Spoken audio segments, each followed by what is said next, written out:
Hello friends, welcome to crazy G K trick. दोस्तों, NTPC master video series का अगला video जो हम डिस्कस कर रहे हैं वो है मॉडर्न हिस्ट्री। मॉडर्न हिस्ट्री से रिलेटेड सभी इंपॉर्टेंट एमसीक्यू आज के इस सेशन में हम सॉल्व करेंगे।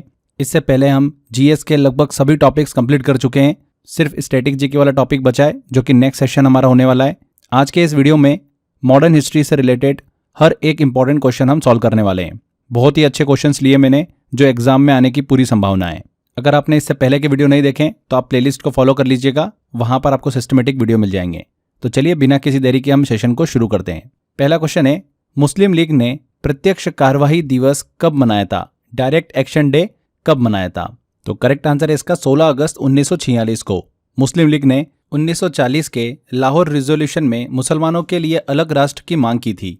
देखिए 1946 में कैबिनेट मिशन जब भारत आया था तब उसका मकसद क्या था? सत्ता हस्तांतरण की योजना बनाना।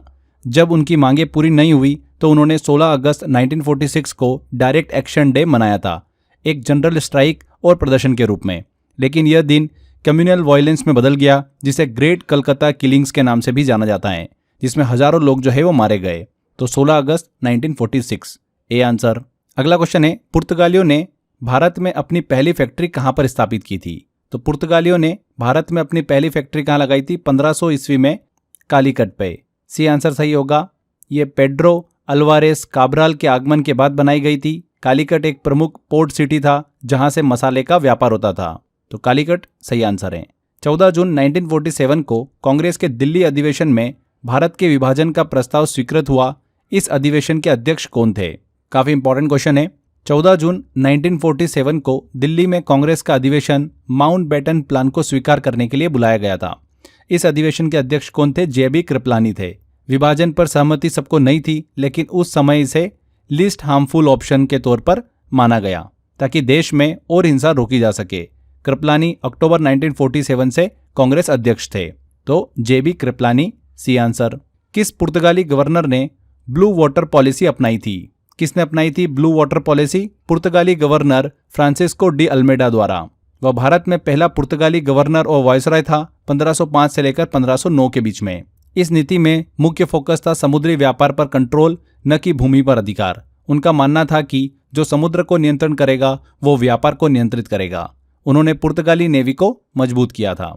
तो Francisco de Almeida A answer. निम्नलिखित में से कौन संविधान सभा की प्रारूप समिति के सदस्य नहीं थे? भीमराव अंबेडकर, के.एम. मुंशी, जेबी कृपलानी या अल्लादी कृष्णस्वामी अय्यर? तो ड्राफ्टिंग कमेटी प्रारूप समिति का गठन 29 अगस्त 1947 को हुआ था। ये भारतीय संविधान का ड्राफ्ट तैयार करने के लिए जिम्मेदार थी। इसके अध्यक्ष कौन थे? Doctor B R. अम्बेडकर थे। जेबी कृपलानी की बात करें तो संविधान सभा के सदस्य तो थे, लेकिन ड्राफ्टिंग कमेटी में नहीं थे। ये फंडामेंटल राइट्स सब कमेटी के अध्यक्ष थे। ड्राफ्टिंग कमेटी के कुल 7 सदस्य थे, जिनमें शामिल थे B R. Ambedkar, KM. Munshi, Alladi Krishnaswamy Iyer, Gopal Swami, TT. Krishnamachari, Sadulla और माधवराव। तो यहाँ पर जेबी कृपलानी सी आंसर करेक्ट होगा, प्रारूप समिति के सदस्य नहीं थे। अगला क्वेश्चन लेते हैं, निम्नलिखित में से कौन सी लड़ाइयाँ पुर्तगालियों ने हारी थी? गोवा की लड़ाई, चोल की लड़ाई, दीव की लड़ाई या स्वाली की लड़ाई? तो बैटल ऑफ चोल पुर्तगालियों की हार हुई थी इसमें 1508 में। ये लड़ाई थी एक कॉलिजन गठबंधन के खिलाफ, जिसमें थे Mamluk Sultan of Egypt, Gujarat सल्तनत और जमोरियन ऑफ कालीकट। इसके बाद बैटल ऑफ स्वाली की बात करें 1612 में हुई थी। यहाँ भी पुर्तगालियों को ब्रिटिश ईस्ट इंडिया कंपनी से हार का सामना करना पड़ा था। बैटल ऑफ दीव और बैटल ऑफ गोवा में पुर्तगालियों ने जीत दर्ज की थी। तो 2 और 4 सी आंसर। 20 फरवरी 1947 को ब्रिटिश प्रधानमंत्री एटली ने भारत से ब्रिटिश शासन को कब तक वापस लेने की घोषणा की थी? तो क्लेमेंट एटली ने घोषणा की थी कि ब्रिटिश रूल भारत में जून 1948 तक समाप्त कर दिया जाएगा, परंतु लॉर्ड माउंटबेटन ने हालात को देखते हुए यह तारीख जो है 15 अगस्त 1947 निर्धारित की। तो जून 1948 तक इन्होंने घोषणा करी थी। A answer. अगला है, भारत में पहला छापाखाना किसने स्थापित किया था? फर्स्ट प्रिंटिंग प्रेस इंडिया के अंदर किसने स्थापित की थी? डच, ब्रिटिश, फ्रांसीसी या पुर्तगाली? तो पुर्तगालियों ने फ्रांसिस जेवियर की पहल पर 1556 में गोवा के सेंट पॉल कॉलेज में भारत का पहला प्रिंटिंग प्रेस स्थापित किया था। तो किसने स्थापित किया था? पुर्तगालियों ने। D answer. First Anglo Afghan war के संदर्भ में इनमें से कौन से कथन सही हैं? अफगानिस्तान में रूसी प्रभाव को रोकने के लिए लड़ा गया था। ये लिटन की गर्वपूर्ण आरक्षित नीति का परिणाम था। अंग्रेजों ने दोस्त मोहम्मद के साथ एक समझौता किया और उसे संप्रभु शासक के रूप में भी मान्यता दी। तो पहला स्टेटमेंट देखें तो यह युद्ध ग्रेट गेम का हिस्सा था, ब्रिटेन और रशिया के बीच अफगानिस्तान में प्रभाव के लिए संघर्ष। तो ये वाला कथन सही है। स्टेटमेंट 2 जो है ये गलत है। Proud reverse policy Lord Lytton की नीति थी और यह सेकेंड एंग्लो अफगान वॉर से संबंधित है। एंड स्टेटमेंट 3 की बात करें तो ये भी करेक्ट है। युद्ध के बाद दोस्त मोहम्मद को फिर से अफगान शासक के रूप में मान्यता दी गई थी। तो केवल 1 और 3 सी आंसर। अगला क्वेश्चन है टॉर्डेसिलस की संधि किस वर्ष पर हस्ताक्षरित हुई थी? तो ट्रीटी ऑफ टॉर्डेसिलस की बात करें तो जून 1494 को स्पेन और पोर्तुगल के बीच में साइन की गई थी। इसका उद्देश्य था नई खोजी गई जमीनों को आपस में बांटना। इस ट्रीटी के तहत अटलांटिक महासागर में काल्पनिक रेखा के वेस्ट का भाग स्पेन को और ईस्ट का भाग पुर्तगाल को मिला था। तो 1494 डी आंसर। अगला है गदर पार्टी के एक प्रमुख नेता कौन थे? तो गदर पार्टी की स्थापना 1913 में सैन फ्रांसिस्को अमेरिका में हुई थी। इसका उद्देश्य था ब्रिटिश रूल ब्रिटेन के शासन को खत्म करना और भारत को स्वतंत्र कराना। लाला हरदयाल गदर पार्टी के प्रमुख नेता और संस्थापक थे। उन्होंने पार्टी का समाचार पत्र गदर भी चलाया जिसके नाम पर इस पार्टी का नाम पड़ा। तो लाला हरदयाल बी आंसर। यहाँ पर आगे बढ़ें 20 सेकंड के अंदर जल्दी से मैं एक छोटी सी इन्फॉर्मेशन आपको दे देता हूँ। लास्ट टाइम के लिए एनटीपीसी का कंप्लीट पैकेज हमने आपके लिए अवेलेबल करा दिया है। जीएस, मैथ्स एंड रीजनिंग तीनों की यहाँ पर आपको ई बुक मिल जाएगी इस पैकेज के अंदर। मैथ्स के टॉपिक वाइज आपको यहाँ पर ई बुक मिल जाएगी विथ सॉल्यूशन के साथ में। ऐसे रीजनिंग की भी मिल जाएगी एंड जीएस के आपको यहाँ पर लास्ट टाइम रिवीजन के लिए 1 लाइनर दिए गए हैं। तो 64 रुपीज़ का पैकेज है मात्र ये। आप ले सकते हैं इसको। डिस्क्रिप्शन बॉक्स और कमेंट बॉक्स में लिंक दे रखा है। इसके अलावा क्रेजी जीके ट्रिक एप्लीकेशन में जाएंगे, फाउंडेशन कोर्स में कोर्स बाय अक्षय सर वाला फोल्डर दिखेगा, इसमें जाएंगे तो ये पैकेज आपको मिल जाएगा। इसमें डेली एक मॉक टेस्ट भी हम आपके लिए अवेलेबल करा रहे हैं जिससे कि आप सेल्फ एनालिसिस कर सकते हैं, प्रैक्टिस कर सकते हैं। तो एक छोटी सी इन्फॉर्मेशन थी। चलिए, फोर्ट सेंट जॉर्ज भारत के किस राज्य में स्थित हैं? ऑप्शन है पश्चिम बंगाल, तमिलनाडु, महाराष्ट्र या केरल। तो फोर्ट सेंट जॉर्ज को ब्रिटिश ईस्ट इंडिया कंपनी ने 1639 में बनाया था। ये चेन्नई तमिलनाडु में स्थित है। ये इंडिया में पहला अंग्रेजी किला था। इसकी तुलना में फोर्ट विलियम 1696 में कोलकाता में बनाया गया था। तो कहाँ पर स्थित है? तमिलनाडु। भारतीय राष्ट्रीय कांग्रेस का पहला अधिवेशन कौन सा था जिसमें एक यूरोपीय अध्यक्ष था? तो कौन सा अधिवेशन? 1888 का इलाहाबाद सत्र, इलाहाबाद सेशन। 1888 में इलाहाबाद सेशन में जॉर्ज यूल पहले यूरोपीय अध्यक्ष बने थे। जॉर्ज यूल एक स्कॉटिश मर्चेंट, स्कॉटलैंड के व्यापारी थे। कांग्रेस के पहले अधिवेशन 1885 की बात करें तो उसके अध्यक्ष कौन थे? WC बनर्जी थे। 1887 मद्रास सत्र में बदरुद्दीन तैयब जी पहले मुस्लिम अध्यक्ष बने थे। एंड 1896 का जो सत्र था उसमें पहली बार वंदे मातरम गीत गाया गया। तो कुछ इंपॉर्टेंट पॉइंट्स हैं ये भी, इनको भी दिमाग में रखिएगा। यहाँ पर 1888 इलाहाबाद सत्र करेक्ट होगा। अगला क्वेश्चन है निम्नलिखित में से कौन सा कथन सत्य नहीं है? ब्रिटिश बेदरा की लड़ाई 1759 में डच से हार गए थे। ब्रिटिश ने वांडीवाश की लड़ाई 1760 में फ्रांसीसियों को हराया। ब्रिटिश ने स्वाली की लड़ाई 1612 में पुर्तगालियों को हराया। ब्रिटिश ने कर्नाटक के नवाब चंदा साहिब और उसके फ्रांसीसी सहयोगियों को अर्काट की घेराबंदी में हराया। तो कौन सा कथन सत्य नहीं है यहाँ पर? पहला वाला कथन। ब्रिटिश बेदरा की लड़ाई 1759 में डच से हार गए थे। देखिए, बेदरा की लड़ाई जो हुई थी डच को ब्रिटिशों ने हरा दिया था, न कि ब्रिटिश हारे थे। इस लड़ाई के बाद भारत में डच पावर कमजोर पड़ी थी और ब्रिटिश सुप्रीमेसी मजबूत हुई थी। ब्रिटिशों का वर्चस्व जो है वो बढ़ गया था। बाकी तीनों कथन यहाँ पर बिल्कुल करेक्ट है। पहला वाला कथन जो है वो गलत है। अगला क्वेश्चन लेते हैं। निम्नलिखित में से कौन सी नरमपंथियों की राजनीतिक मांग थी? इंग्लैंड और भारत में एक साथ सिविल सेवा परीक्षा, प्राथमिक शिक्षा का प्रसार, ब्रिटिश साम्राज्य के भीतर स्वशासन की मांग या उपयुक्त सभी। तो मॉडरेट्स नरमपंथी नेता भारतीय राष्ट्रीय कांग्रेस के शुरुआती नेता थे 1885 से लेकर 1905 तक के। ये लोग कॉन्स्टिट्यूशनल मेथड्स, संवैधानिक तरीकों का समर्थन करते थे। ये लोग वायलेंस, रिवॉल्यूशन, हिंसक क्रांति में विश्वास नहीं रखते थे। इनकी प्रमुख मांगें थी भारत और इंग्लैंड में एक साथ सिविल सेवा परीक्षा, प्राइमरी एजुकेशन का प्रसार एंड ब्रिटिश एम्पायर के भीतर स्वराज, मतलब स्वशासन की मांग। तो यहाँ पर जो हमको कथन दे रखे हैं ये सभी राजनीतिक मांग थी इन सभी की। तो उपयुक्त सभी डी ऑप्शन करेक्ट होगा। नेक्स्ट क्वेश्चन है black hole tragedy, black hole treaty 18वीं शताब्दी के किस युद्ध की भूमिका थी? वांडीवाश की लड़ाई, प्लासी की लड़ाई, बक्सर की लड़ाई या गोवा की लड़ाई। तो ब्लैक होल त्रासदी एक बहुत ही दुखद घटना थी जो जून 1756 को फोर्ट विलियम कलकत्ता में हुई थी, जब नवाब ऑफ बंगाल सिराजुद्दौला ने ब्रिटिश ईस्ट इंडिया कंपनी से यह किला छीन लिया।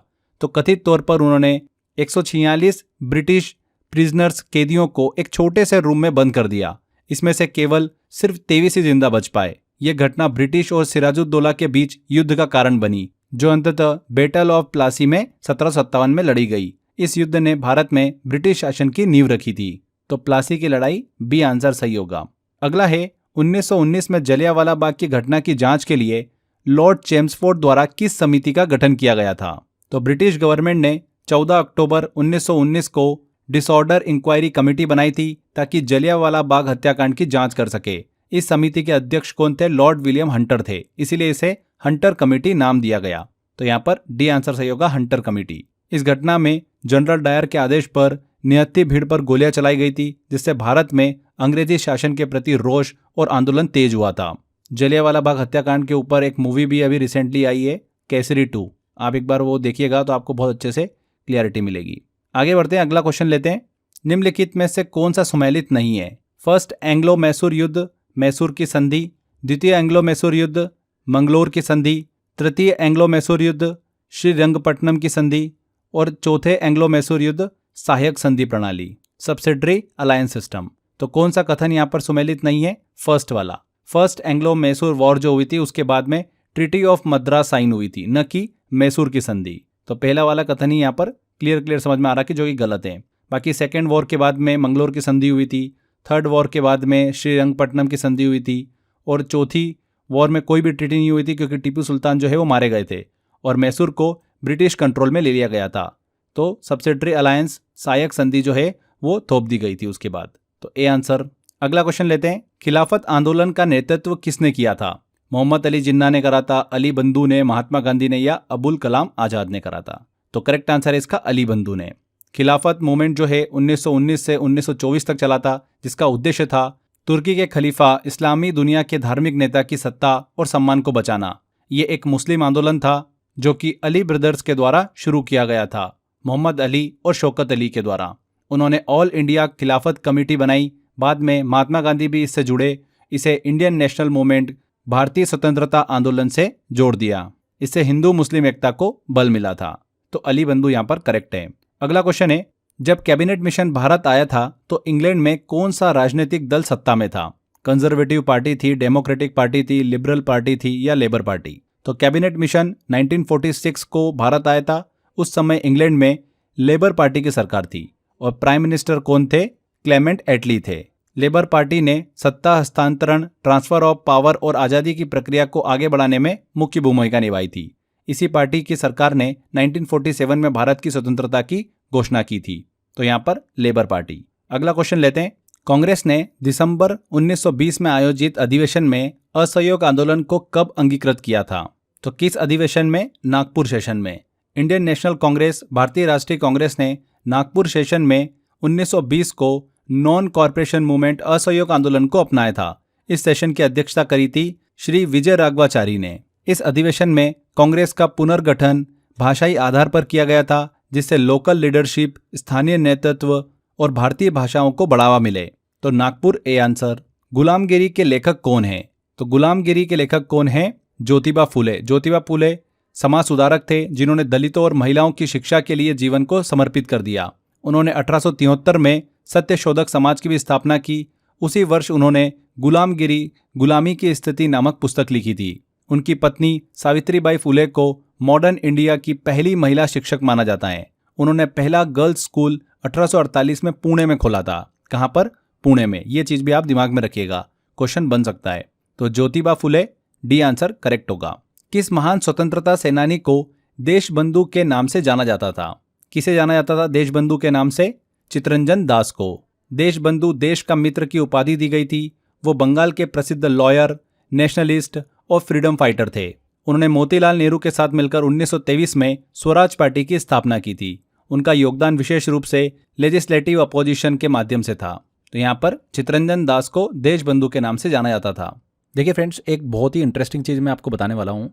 रेलवे एनटीपीसी के अंदर मैंने जो लास्ट ईयर पेपर देखे, एनालिसिस करा उसको, समझ में आया कि बहुत सारे ऐसे क्वेश्चंस हैं जो प्रीवियस ईयर के हमको देखने को मिले। पीवाईक्यू क्वेश्चंस बार बार रिपीट हो जाते हैं। ओके, तो उसके लिए हम क्या करें? पीवाईक्यू क्वेश्चंस को हम सॉल्व करने बैठे हैं या फिर हम उनको पढ़ने बैठे हैं, क्या करना है उसका? क्योंकि क्वेश्चंस तो पूछ रहे हैं। अगर 20-25 क्वेश्चन आपको पीवाईक्यू मिल जाते हैं तो आपका तो काम हो गया। कम समय में पीवाईक्यू को कंप्लीट करने का मैंने एक शानदार तरीका आपको दिया है। देखिए, पहले देखो फिर मैं आपको बताता हूँ। यहाँ पर देखो, एक जैसे कि मेरे सिस्टम के अंदर मैंने फोल्डर बना रखा है एनटीपीसी वन लाइनर। ठीक है, एनटीपीसी वन लाइनर को हम अंदर जाते हैं तो देखो यहाँ पर अलग अलग आपको सब्जेक्ट दिख जाते हैं। फॉर एग्जाम्पल जैसे हम इकोनॉमिक्स में जाते हैं, इकोनॉमिक्स में गए तो इसके अंदर आपको पीडीएफ्स मिल जाएगी। ये मैंने आपको वन लाइनर पीडीएफ दे रखी है इकोनॉमिक्स की। अब यहाँ पर हम एक पीडीएफ को ओपन करते हैं तो जैसे देखिए स्क्रॉल करके नीचे आएंगे तो यहाँ पर इस तरीके से हमने वन लाइनर दे रखे हैं। आपको करना ये है कि इन वन लाइनर को पढ़ते चलना है। ये है पीवाईक्यू क्वेश्चन सी, बट मैंने इसको इस तरीके से अरेंज करा है कि आपका टाइम भी बचेगा एंड आप उसके इर्द गिर्द क्वेश्चन के कुछ बेसिक इन्फॉर्मेशन और एक्स्ट्रा इन्फॉर्मेशन भी कवर करते चलेंगे। फॉर्मेट मैंने ऐसा बनाया है कि पहले क्वेश्चन दिख जाएगा आपको, उसका करेक्ट आंसर और उसका एक बेसिक छोटा सा एक्सप्लेनेशन। इस तरीके से यहाँ पर देखिए आपको मल्टीपल वन लाइनर्स मिल जाएंगे। इसके अलावा जैसे फॉर एग्जाम्पल हम एक और सब्जेक्ट में चलते हैं, रेलवे जीके में चलते हैं। रेलवे जीके फॉर एनटीपीसी में आते हैं तो यहाँ पर ई बुक भी दे रखी है मैंने आपको और वन लाइनर भी है। तो वन लाइनर में चलते हैं, इंग्लिश और हिंदी दोनों में है। हिंदी वाले में जाते हैं हम तो यहाँ पर देखिए अलग अलग रेलवे के टॉपिक्स मैंने दे रखे हैं, जैसे कि जोन, आपको हिस्ट्री मिल जाएगी रेलवे की, आपको वंदे भारत का मिल जाएगा, लग्जरी टूरिस्ट ट्रेन के बारे में इन्फॉर्मेशन मिल जाएगी। तो जैसे वंदे भारत में एक्सप्रेस में चलते हैं तो वंदे भारत एक्सप्रेस देखिए पीडीएफ ओपन कर लिया आपने। यहाँ पर आएंगे तो यहाँ पर आपको क्वेश्चंस देखने को मिल जाएंगे। वंदे भारत एक्सप्रेस को कब शुरू किया गया था? तो 15 फरवरी 2019 को शुरू किया। प्रधानमंत्री नरेंद्र मोदी ने नई दिल्ली से वाराणसी रूट पर इसका उद्घाटन किया था। तो ऐसे आपको यहाँ पर वन लाइनर्स दे रखे मैंने वंदे भारत से रिलेटेड, सारे इंपॉर्टेंट है। बस आपको इनको फटाफट पढ़ते चलना है, क्विक रिवीजन करना है बस आपको। क्वेश्चंस आपको इसी में से मिल जाएंगे। ऐसे ही और भी देखिए सब्जेक्ट्स हैं, कंप्यूटर है, पॉलिटी है, साइंस है, स्टैटिक जीके है, ज्योग्राफी है, हिस्ट्री है, एनवायरनमेंट है। तो सभी के मैंने आपको पीवाईक्यू जो है उनको वन लाइनर में दे रखा है। 10,000 वन लाइनर आपके यहाँ पर कंप्लीट हो जाते हैं, मतलब पीवाईक्यू कंप्लीट हो जाते हैं। 101% फ्रेंड्स, काफ़ी क्वेश्चंस आपको यहाँ से देखने को मिलेंगे। प्रॉब्लम ये आती है कि इनको हम जल्दी जल्दी रिवाइज कैसे करें, तो इसीलिए मैंने आपको इनको वन लाइनर के फॉर्मेट में दिया है जिससे कि आप जल्दी और क्विक रिवीजन कर सकें। तो यहाँ पर इस फोल्डर का अगर आपको एक्सेस लेना है, मतलब 10,000 एनटीपीसी वन लाइनर को आपको अगर डाउनलोड करना है तो आप कहाँ से ले सकते हैं? देखिए, crazy GK trick application download करो। Crazy GK trick application download करते ही वहाँ पर आपको फाउंडेशन कोर्स का ऑप्शन दिखेगा। इसमें जाएंगे, कोर्स बाय अक्षय सर वाला ऑप्शन दिखेगा। जैसे आप इसके अंदर जाएंगे वहाँ पर आपको टॉप पर ही ये कोर्स देखिए दिख जाएगा, railway NTPC 10,000 one liner. Price है इसकी सिर्फ मात्र 29 रुपये। 29 रुपीज़ में आपको 10,000 वन लाइनर मिल जाएंगे। और फॉर्मेट मैंने इतना शानदार बनाया इसका कि आपको पढ़ के मज़ा आ जाएगा। पीवाईक्यू क्वेश्चन है, पीवाईक्यू क्वेश्चन से काफ़ी क्वेश्चंस देखने को मिल रहे हैं एग्जाम के अंदर। यहाँ से हमारा क्वेश्चन गलत नहीं होना चाहिए। तो तुरंत डाउनलोड करो crazy GK trick application, link description में दे रखा है मैंने, और जाओ और इसको एनरोल करो। इसके अलावा मैंने डिस्क्रिप्शन बॉक्स और कमेंट बॉक्स में भी लिंक दे रखा है, वहाँ पर क्लिक कर भी आप इस फोल्डर को एक्सेस कर सकते हैं। कोई प्रॉब्लम आती है, कोई क्वेरी आती है तो स्क्रीन पर दिए गए नंबर पर कॉल करके आपकी क्वेरी रिजॉल्व कर सकते हैं। नेक्स्ट है, भारत के सबसे लंबे समय तक कार्यकाल वाले गवर्नर जनरल कौन थे? तो कौन थे? लॉर्ड डलहौजी। 1848 से 1856 तक, यानी लगभग 8 वर्षों तक गवर्नर जनरल रहे थे। भारत के सर्वोच्च ब्रिटिश अधिकारी के रूप में इन्होंने कार्य किया था। उनके काल में डॉक्ट्रिन ऑफ लैप्स सिद्धांत लागू किया गया था, जिससे कई प्रिंसली स्टेट को, रियासतों को शामिल कर लिया गया। इसके अलावा उन्होंने रेलवेज, टेलीग्राफ, पोस्टल रिफॉर्म्स जैसे बड़े काम भी, बदलाव भी किए थे। तो लॉर्ड डलहौजी यहाँ पर करेक्ट आंसर होगा। देखिए, लॉर्ड लिनलिथगो की बात करेंगे तो 1936 से लेकर 1943 तक इन्होंने सेवा दी थी, लेकिन वो गवर्नर जनरल और वायसराय दोनों थे, इसीलिए करेक्ट आंसर लॉर्ड डलहौजी होगा। अगला लेते हैं, भारत की एकमात्र आशा उस जनता से है उच्च वर्ग शारीरिक एवं नैतिक रूप से मृत हैं, ये कथन किसका है? The only hope of India is from the masses, the upper class are physically and morally dead. ये स्टेटमेंट किसका है? तो ये स्टेटमेंट है स्वामी विवेकानंद का। स्वामी विवेकानंद ने यह कथन देकर ग्रास रूट एम्पावरमेंट, मतलब जन सामान्य को शक्ति देने की महत्ता बताई थी। उनका मानना था कि भारत की शक्ति कॉमन पीपल में है, न कि उच्च वर्ग में है। विवेकानंद की बात करें तो 1897 में रामकृष्ण मिशन की स्थापना की थी, जो आज भी स्पिरिचुअल और सोशल सर्विस के कार्यों में लगा हुआ है। तो यहाँ पर स्वामी विवेकानंद का कथन है ये। अगला क्वेश्चन लेते हैं, डूरंट आयोग किस गवर्नर जनरल के कार्यकाल में स्थापित किया गया था? तो डूरंट कमीशन की स्थापना 1893 में हुई थी, जब लॉर्ड लेंसडाउन भारत के गवर्नर जनरल थे। इस कमीशन का उद्देश्य था इंडिया और अफगानिस्तान के बीच की सीमा को डीमार्केट करना, सीमांकित करना। जो रेखा तय हुई वो डूरंट लाइन कहलाती है। ये लाइन आगे चलकर ब्रिटिश इंडिया और अफगानिस्तान के बीच की अंतर्राष्ट्रीय सीमा बनी और आज भी यह भारत, पाकिस्तान, अफगानिस्तान के बीच जियोपॉलिटिकल विवाद का कारण है। तो Lord Lansdowne, C answer. Lucknow में 1857 के विद्रोह का नेतृत्व किसने किया था? तात्या टोपे ने करा था, बेगम हजरत महल ने करा था, वीर सावरकर ने या कुंवर सिंह ने? इस देखिए पॉइंट से काफी क्वेश्चन एग्जाम में मिलते हैं 1857 के विद्रोह से रिलेटेड कि अलग अलग क्षेत्रों में किन किन ने नेतृत्व किया था इस विद्रोह का। वहां से क्वेश्चन अक्सर देखने को मिलते हैं, तो इस चीज को ध्यान रखिएगा। यहाँ पर बात हो रही है कि लखनऊ में 1857 का विद्रोह का नेतृत्व किसने किया था? तो किसने किया था फ्रेंड्स? बेगम हजरत महल ने किया था। वे अवध की शासिका थी और अपने बेटे बिरजिश कद्र की ओर से शासन करती थी। उन्होंने ब्रिटिश सत्ता के खिलाफ खुलकर युद्ध किया और जनता का समर्थन प्राप्त किया था। कानपुर से बात करें तो नेतृत्व कौन कर रहे थे? तात्या टोपे कर रहे थे। बिहार से कुंवर सिंह, झांसी से रानी लक्ष्मीबाई और कानपुर से नाना साहिब, इनसे रिलेटेड भी क्वेश्चन पूछे जाते हैं, तो इनको भी क्लियर रखिएगा। आगे बढ़ते हैं। भारतीय विश्वविद्यालय अधिनियम 1904 किसकी सिफारिश पर पारित किया गया था? तो इंडियन यूनिवर्सिटी एक्ट 1904 भारतीय विश्वविद्यालय अधिनियम रेले कमीशन की सिफारिशों के आधार पर लागू किया गया था। किस कमीशन की सिफारिश पर? रेले कमीशन की। इस कमीशन को 1902 में लॉर्ड कर्जन ने गठित किया था, जो उस समय के वायसरॉय ऑफ इंडिया थे। इस अधिनियम का उद्देश्य क्या था? हायर एजुकेशन, उच्च शिक्षा को रेगुलेट करना और यूनिवर्सिटी की ऑटोनॉमी को सीमित करना। इसीलिए नेशनलिस्ट लीडर, राष्ट्रवादी नेताओं ने इस अधिनियम का विरोध किया क्योंकि यह एकेडमिक फ्रीडम में हस्तक्षेप माना गया। तो यहाँ पर रेले आयोग। 1857 के विद्रोह के बाद भारत के अंतिम मुगल सम्राट बहादुर शाह जफर को निर्वासित करके कहाँ भेजा गया था? तो बहादुर शाह जफर भारत के लास्ट मुगल सम्राट थे। 1857 के विद्रोह के बाद उन्हें ब्रिटिशर्स ने बंदी बना लिया और उन्हें निर्वासन में रंगून बर्मा भेज दिया। कहाँ पर? रंगून बर्मा में। D answer.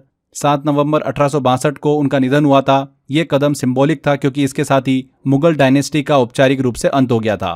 तो डी बर्मा। नेक्स्ट है, ब्रिटिश सरकार द्वारा जेल भेजे गए पहले भारतीय पत्रकार कौन थे? कौन थे? सुरेंद्रनाथ बनर्जी पहले इंडियन जर्नलिस्ट थे जिन्हें ब्रिटिशर्स ने जेल भेजा था। उन्होंने अखबार द बंगाली में एक ब्रिटिश जज की आलोचना की थी, जिसके लिए उन्हें कंटेम्प्ट ऑफ कोर्ट, न्यायालय की अवमानना में 2 महीने की सजा दी गई थी। वो इंडियन नेशनल एसोसिएशन के संस्थापक भी थे और आगे चलकर इंडियन नेशनल कांग्रेस से भी जुड़े थे। जबकि अगर हम बाल गंगाधर तिलक की बात करें तो बाद में 1897 में सेडिशन, राजद्रोह के आरोप में उन्हें जेल भेजा गया था। तो अगर पहले की बात करें तो कौन थे? सुरेंद्रनाथ बनर्जी थे। नेक्स्ट क्वेश्चन है, दक्षिण अफ्रीका के किस रेलवे स्टेशन पर प्रथम श्रेणी का डिब्बा छोड़ने से मना करने पर गांधी जी को रेलगाड़ी से बाहर फेंक दिया गया था? किस स्टेशन पर? पीटर्समैरिट्सबर्ग पर। 1893 में जब महात्मा गांधी डरबन से प्रिटोरिया की यात्रा कर रहे थे तो उन्हें पीटर्समैरिट्सबर्ग स्टेशन पर एक गोरे यात्री की शिकायत पर ट्रेन से जबरन उतार दिया गया। यह घटना तब हुई जब गांधी जी ने फर्स्ट क्लास डिब्बा छोड़ने से इनकार कर दिया था। यही घटना उनके जीवन का टर्निंग पॉइंट बनी और आगे चलकर उन्होंने सत्याग्रह का मार्ग अपनाया। यहीं से उन्होंने पहली बार रेसिज्म, नस्लवाद का अनुभव किया था। तो यहाँ पर ए आंसर।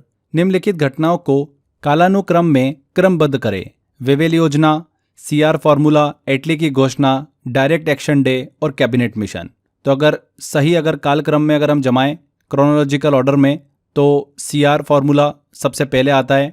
1944 सी राजगोपालाचारी द्वारा प्रस्तुत एक योजना जिससे कांग्रेस और मुस्लिम लीग के बीच समझौता हो सके।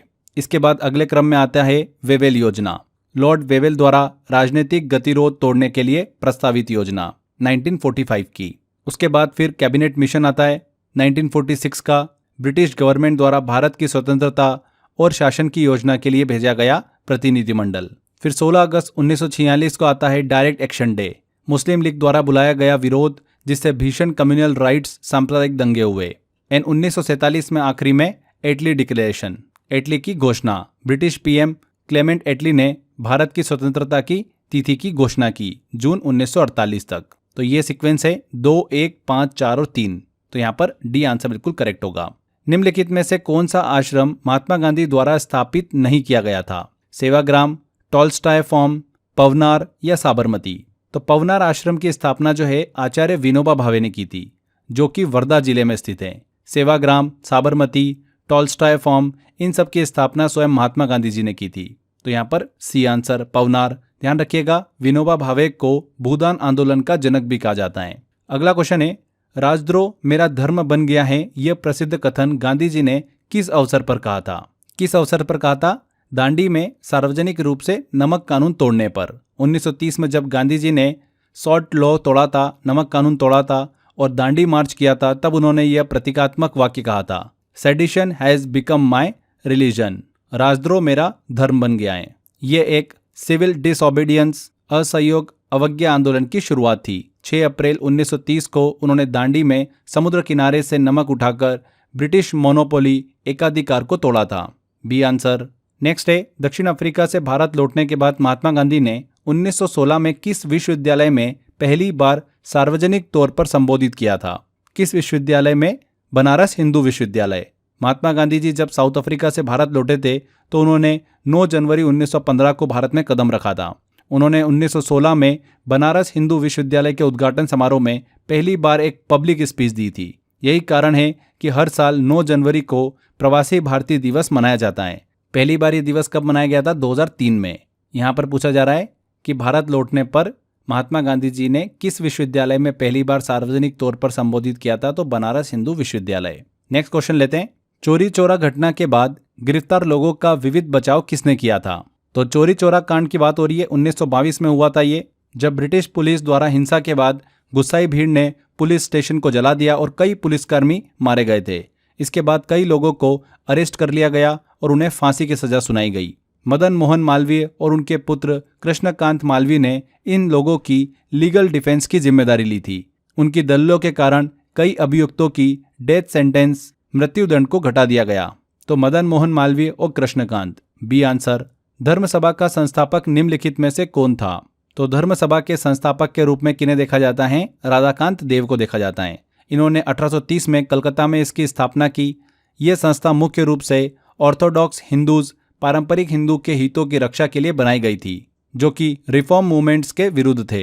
राजा राम मोहन राय ने ब्रह्म समाज की स्थापना की थी, जबकि रविंद्रनाथ टैगोर की बात करें तो तत्वबोधिनी सभा की इन्होंने स्थापना की थी। तो यहाँ पर राधाकांत देव, डी आंसर करेक्ट होगा। अगला क्वेश्चन है, पपीता, अनानास और अमरूद भारत में किसके द्वारा लाए गए थे? तो पपीता, अनानास मतलब पाइनएप्पल और गुआवा अमरूद जैसे फल 16वीं 17वीं सदी में पुर्तगाली व्यापारी द्वारा भारत लाए गए थे। ये फल ट्रॉपिकल अमेरिकाज, उष्णकटिबंधीय अमेरिका के मूल निवासी हैं। इनका भारत आगमन जो है ये कोलंबियन एक्सचेंज का हिस्सा था, जिसमें क्रॉप्स मतलब फसलें, जानवर और संस्कृतियां का आदान प्रदान हुआ था। ये प्रक्रिया यूरोपियन एक्सप्लोरेशन के कारण संभव हुई थी। तो पुर्तगाली। अगला क्वेश्चन लेते हैं, राजा राम मोहन राय के संबंध में इनमें से कौन सा कथन सही नहीं है? देखते हैं। उन्होंने अ गिफ्ट टू मोनोपिस्ट नामक पुस्तक लिखी थी, बिल्कुल करेक्ट है। राजा राम मोहन राय ने आर्य समाज की स्थापना करी थी, ये कथन बिल्कुल गलत है। स्वामी दयानंद सरस्वती ने आर्य समाज की स्थापना की थी, ना कि राजा राम मोहन राय ने। और हमको गलत कथन ही पहचानना है, तो बी वाला जो कथन है क्लियर समझ में आ रहा है कि गलत है। बाकी सभी स्टेटमेंट यहाँ पर सही है कि सभी मानवों की सामाजिक समानता में विश्वास रखते थे। उन्हें आधुनिक भारत के पुनर्जागरण का अग्रदूत माना जाता है। अगला क्वेश्चन लेते हैं, मुस्लिम लीग ने निम्नलिखित में से किस वर्ष में मुस्लिम बहुल क्षेत्रों के लिए स्वायत्तता की मांग करते हुए एक प्रस्ताव पारित किया? किस वर्ष? 1940 में लाहौर अधिवेशन में एक रिजोल्यूशन पास किया, जिसमें उन्होंने मुस्लिम मेजोरिटी एरिया के लिए ऑटोनॉमी की मांग की थी। यह प्रस्ताव पाकिस्तान रिजोल्यूशन के नाम से भी प्रसिद्ध हुआ। पाकिस्तान नाम की कल्पना सबसे पहले चौधरी रहमत अली ने 1933 में एक पैम्पलेट पर्चे में की थी। इसमें उन्होंने पंजाब, अफगान प्रोविंस, कश्मीर, सिंध और बलूचिस्तान को एक अलग मुस्लिम राष्ट्र में शामिल करने की बात कही थी। तो 1940। नेक्स्ट है, मुंबई में प्रार्थना समाज की स्थापना किस वर्ष की गई थी? तो प्रार्थना समाज की स्थापना किसने करी थी? आत्माराम पांडुरंग ने की थी 1867 में। इसकी प्रेरणा केशव चंद्र सेन से उन्हें मिली थी। यह समाज मोनोथिज्म को बढ़ावा देता था और कास्ट सिस्टम का विरोध करता था। इसके मुख्य सदस्य कौन थे? महादेव गोविंद रनाडे और GR भंडारकर। इसका उद्देश्य क्या था? समाज से ऑर्थोडॉक्सी, रूढ़िवादिता और सोशल एविल्स, सामाजिक बुराइयों को हटाना। तो 1867, डी आंसर। उस पंजाबी मुसलमान का नाम बताइए जो कैम्ब्रिज का छात्र था और जिसने 1933 में पाकिस्तान नामक शब्द गढ़ा था। कौन था? चौधरी रहमत अली, एक कैम्ब्रिज यूनिवर्सिटी के छात्र और प्रमुख मुस्लिम राष्ट्रवादी थे। उन्होंने 1933 में एक पैम्पलेट मतलब पर्चे, नाव और नेवर में पाकिस्तान शब्द का प्रयोग किया था जो मूलतः पाकिस्तान था। इसे बाद में पाकिस्तान रेजोल्यूशन की नींव माना गया। तो चौधरी रहमत Ali, D answer. Next question है, इनमें से किस सत्याग्रह में वल्लभ भाई पटेल को सरदार की उपाधि दी गई? किस सत्याग्रह में? बारदोली। बारदोली सत्याग्रह 1928 में गुजरात में हुआ था, जब ब्रिटिश गवर्नमेंट ने रेवेन्यू लगान 30% तक बढ़ा दिया। वल्लभ भाई पटेल ने इसका नेतृत्व किया और महिलाओं ने उन्हें सरदार की उपाधि दी थी। तो बारदोली सत्याग्रह, बी आंसर। तमिलनाडु में हुए नमक सत्याग्रह का नेतृत्व किसने किया था? तो जब गांधी जी ने 1930 में दांडी मार्च किया, उसी समय सी राजगोपालाचारी ने तमिलनाडु में वेदारण्य मार्च की शुरुआत की थी। ये मार्च नागपट्टनम से वेदारण्यम तक किया गया था, जहां उन्होंने सॉल्ट लॉ का उल्लंघन किया। यह आंदोलन भी सिविल डिसओबीडियंस मूवमेंट का एक हिस्सा था। तो श्री राजगोपालाचारी यहाँ पर करेक्ट आंसर होगा। तमिलनाडु में हुए नमक सत्याग्रह का इन्होंने नेतृत्व किया। नेक्स्ट है, निम्नलिखित में से कौन सी क्रांतिकारी पत्रिका विदेश में प्रकाशित नहीं हुई थी?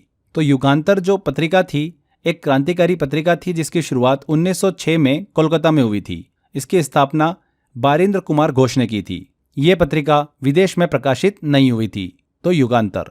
बाकी सभी तलवार, फ्री हिंदुस्तान, इंडियन सोशलॉजिस्ट, ये सभी विदेश में प्रकाशित हुई थी। आगे बढ़ते हैं, हैदराबाद का अंतिम निज़ाम शासक कौन था? तो निज़ाम हैदराबाद रियासत के शासकों की बेसिकली उपाधि थी। आखिरी निज़ाम की बात करें तो मीर उस्मान अली खान थे, जिन्होंने 1911 से 1948 तक शासन किया था। ऑपरेशन पोलो के अंतर्गत 1948 में भारतीय सेना ने हैदराबाद को इंडियन यूनियन में मिला लिया था। निज़ाम एक समय विश्व के सबसे अमीर व्यक्ति माने जाते थे। उनका शासन आसफ जाही वंश से संबंधित था, जिसकी शुरुआत मीर कमर उद्दीन सिद्दीकी ने की थी। तो यहाँ पर मीर उस्मान अली खान। नेक्स्ट है, भारत का पहला प्रमुख समाचार पत्र बंगाल गजट किस वर्ष में शुरू किया गया था? किस वर्ष शुरू किया गया था? 1780 में। जेम्स ऑक्सटक हिक्की ने यह प्रकाशित किया था। यह भारत का पहला इंग्लिश लैंग्वेज साप्ताहिक समाचार पत्र था जो कलकत्ता से प्रकाशित होता था। इसे हिक्कीज गजट भी कहा जाता है। यह पेपर खास करके ब्रिटिश ऑफिशियल्स की आलोचना के लिए प्रसिद्ध था। तो यहाँ पर 1780 ए आंसर। दोस्त मोहम्मद खान के खिलाफ 1838 में हुई त्रिपक्षीय संधि पर किस किसने हस्ताक्षर किए थे? तो त्रिपक्षीय संधि 1838 में हुई थी, जिसमें लॉर्ड ऑकलैंड, महाराजा रंजीत सिंह और शाह सुजा ने हस्ताक्षर किए थे। इस ट्रीटी का उद्देश्य था दोस्त मोहम्मद खान को हटाकर शाह सुजा को काबुल का शासक बनाना। यह treaty first Anglo Afghan war, पहला अंग्रेज अफगान युद्ध का आधार बनी। ब्रिटिशर्स ने शाह सुजा को सत्ता में बैठने के लिए सहायता दी थी। तो डी आंसर। होल्ट मैकेंजी ने भारत में राजस्व संग्रहण की निम्नलिखित में से कौन सी विधि विकसित की? तो कौन सी विधि विकसित करी थी? महालवाड़ी सिस्टम को। महालवाड़ी प्रणाली 1822 में होल्ट मैकेंजी ने प्रस्तावित की थी। इसे रॉबर्ट मंटिसबर्ड ने लागू किया। इस प्रणाली में रेवेन्यू राजस्व पूरे महल, गांव या जागीर पर लगाया जाता था। रेवेन्यू की जिम्मेदारी ग्राम समुदायों पर होती थी, न कि व्यक्तिगत किसानों पर। यह प्रणाली नॉर्थ वेस्ट प्रोविंसेस और सेंट्रल इंडिया में लागू की गई थी। यहाँ पर महालवाड़ी प्रणाली, डी आंसर करेक्ट होगा। अगला है, किसके अनुसार ईस्ट इंडिया कंपनी द्वारा भारतीय शासकों को अपनी स्वतंत्र सशस्त्र सेनाएं रखने की अनुमति नहीं दी गई थी? तो किसके अनुसार? सब्सिडरी अलायंस सिस्टम, सहायक संधि प्रणाली के अनुसार। सब्सिडरी अलायंस की शुरुआत लॉर्ड वेलेजली ने की थी। इसके अंतर्गत इंडियन रूलर्स को ब्रिटिश आर्मी को अपनी रियासत में रखने की अनुमति देनी होती थी। उन्हें इंडिपेंडेंट आर्म फोर्स, स्वतंत्र सैन्य बल रखने की अनुमति नहीं होती थी। इसके बदले उन्हें एनुअल सब्सिडी, वार्षिक सहायता शुल्क देना पड़ता था। ये प्रणाली बेसिकली भारतीय राज्यों को ब्रिटिशर्स के अधीन लाने का एक तरीका था। तो सहायक संधि प्रणाली, subsidiary alliance system, B answer correct है। दादा भाई नौरोजी किस वर्ष यूनाइटेड किंगडम में हाउस ऑफ कॉमन्स के पहले भारतीय सदस्य बने? तो दादा भाई नौरोजी को grand old man of India कहा जाता है। 1892 में ब्रिटिश हाउस ऑफ कॉमन के पहले भारतीय सदस्य बने। उन्होंने वहां से ड्रेन ऑफ वेल्थ थ्योरी, धन निकासी सिद्धांत को सामने रखा था, जिसमें उन्होंने बताया था कि कैसे ईस्ट इंडिया कंपनी भारत से संसाधनों को इंग्लैंड ले जा रही थी। इनकी एक बहुत ही चर्चित बुक है poverty and un British rule in India. इससे रिलेटेड भी काफ़ी क्वेश्चन एग्जाम में बनते हैं।